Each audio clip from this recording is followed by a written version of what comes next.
क्या महात्मा भगत सिंह जी को फांसी नहीं हुई थी, बल्कि उन्हें तथा उनके साथी महात्मा राजगुरु जी और महात्मा सुखदेव जी को अंग्रेज पुलिस ऑफिसर सॉन्डर्स के रिश्तेदारों ने गोली मारकर शहीद किया था। आपकी जानकारी के लिए बता दें कि यह अंग्रेज पुलिस अधिकारी सॉन्डर्स लाहौर का असिस्टेंट एसपी था, जो कि महात्मा लाला लाजपत राय जी की हत्या में शामिल था और उनकी हत्या का बदला लेने के लिए ही भगत सिंह जी और उनके साथियों ने सॉन्डर्स का वध किया। ये जानकारी सुनकर आप भी चौंक गए होंगे, क्योंकि हम सभी ने तो यही सुना है कि महात्मा भगत सिंह जी और उनके अन्य दोनों साथियों को शाम को फांसी दी गई थी और उनके डेड बॉडीज को बुरी तरह से काटकर और जलाकर नदी में बहा दिया गया था। और भगत सिंह जी पर जो फिल्में बनी हैं उनमें भी यही दिखाया गया है। पर ये जो जानकारी हम आपको दे रहे हैं, ये अपनी जेब से नहीं दे रहे, बल्कि भगत सिंह जी पर सन 2005 में लिखी गई किताब the hidden facts of martyrdom of शहीद भगत सिंह के आधार पर दे रहे हैं। और यह किताब लिखी है कुलवंत सिंह कूनर ने। कुलवंत सिंह कूनर एक व्यक्ति हैं जो कि एडॉप्टेड सन थे दिलीप सिंह इलाहाबादी के, जो कि उस समय के अंग्रेजों के बहुत ही भरोसेमंद गुप्तचर थे और इलाहाबाद के आनंद भवन में माली के रूप में काम करते थे। और यह आनंद भवन किसका था? तो ये भवन उनका था जो गुलामी के उन भयंकर दिनों में भी आनंद से थे।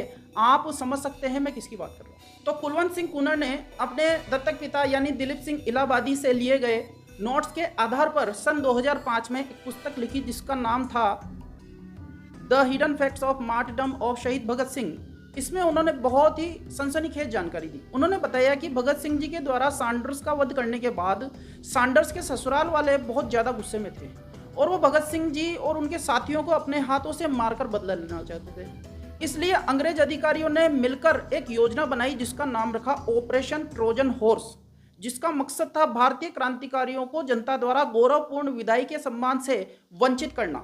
इस ऑपरेशन के पीछे अंग्रेजों का एक मकसद और भी रहा होगा कि यदि शहीदों की विदाई देश की जनता के द्वारा दी जाएगी तो क्रांतिकारियों के मृत शरीर को देखकर जनता में बदले की भावना पनपेगी और बलवा हो जाएगा और भारी संख्या में अंग्रेज ऑफिसर्स को मौत के घाट उतारने की कार्रवाई शुरू हो सकती थी, जिसको रोक पाना अंग्रेज पुलिस के बस की बात नहीं रहती। तो अंग्रेजों ने 23 मार्च 1931 को शाम 7:15 पर महात्मा भगत सिंह जी, सुखदेव जी और राजगुरु जी को फांसी पर लटकाया, पर सिर्फ कुछ ही सेकंड के बाद उन्हें उतार लिया गया। उस समय तक उनके सिर्फ गर्दन की हड्डी ही टूटी थी, पर जान अभी भी बाकी थी। तो अर्धचेतन अवस्था में अंग्रेज पुलिस तीनों क्रांतिकारियों को लकड़ियों से भरे ट्रक में लाहौर छावनी ले गए। छावनी ले जाने के बाद भगत सिंह जी को होश आ गया तो सॉन्डर्स का जो ससुर था, उस समय पंजाब गवर्नर का पर्सनल असिस्टेंट था, उसने भगत सिंह जी और अन्य दोनों क्रांतिकारियों के सिर तथा सीने में गोलियां मारी। इसके बाद तीनों क्रांतिकारियों के शरीरों को व्यास सतलज संगम के दाहिनी किनारे पर अंग्रेजों द्वारा ही अंतिम संस्कार कर दिया गया और भगत सिंह जी के घर वालों तथा जनता को गुमराह करने के लिए कुछ अधजले मांस तथा हड्डी के टुकड़ों को हुसैनीवाला के पास सतलज नदी के पश्चिमी तट पर दफना दिया और 2 भारतीय जो कि अंग्रेजों के ही एजेंट थे उनको लाहौर भेजकर जनता में यह संदेश भिजवाया कि उन्होंने सतलज के पास जलती हुई चिता देखी है और वह सब लोग हुसैनीवाला की ओर चले गए।